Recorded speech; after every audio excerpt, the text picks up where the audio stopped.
In 10 years ago, when I got in front of an audience and talked about the application, nobody wanted to step outside that philosophical, theoretical, intellectual realm, right? Because doing something means you're going to have to change something about yourself. Painful. Yeah, you're going to get uncomfortable, right? And I think we're in an age of information, and in an age of information, ignorance is a choice. And because of technology, we have access to so much content, and information creates awareness. And awareness is consciousness, and you can't have consciousness without energy. They work together. So there's an energetic change, I think, that's taking place in the world right now, where people are so informed that old models, old paradigms are beginning to break down, whether it's the medical model, or the religious model, the education model, journalism, the economy, politics. It's all beginning to come to the surface because something else has to come out. And I think that one of the things that people are realizing is that you don't have to be a Buddhist monk to do this, or a nun with 40 years of devotion. You just got to understand the formula. And just like any skill or anything you learn, you got to go from thinking to doing to being. You got to take knowledge, you create the experience, and if you keep doing it over and over again, you start getting a skill, or you start getting wise about how to do it. And you know that you know how to do it.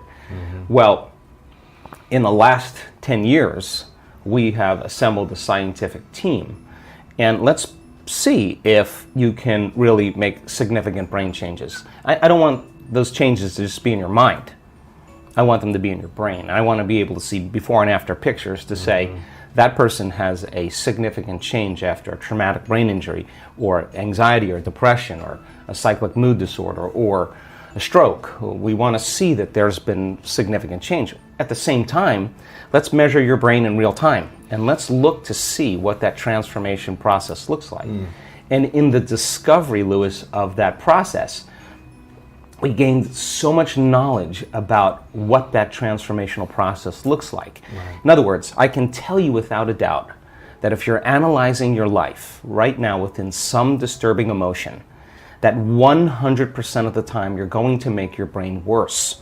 If you think about your life, if you're stuck in an emotion, like you're frustrated, you're angry, you're fearful, resentful, and you're thinking within that emotional state. In other words, you can't think greater than how you feel. That means then you were thinking in the past, because those emotions are a record or residue of the past. So we see people in the process of change that are analyzing in duality or polarity. That kind of drives the brain into higher states of arousal and further away from true change.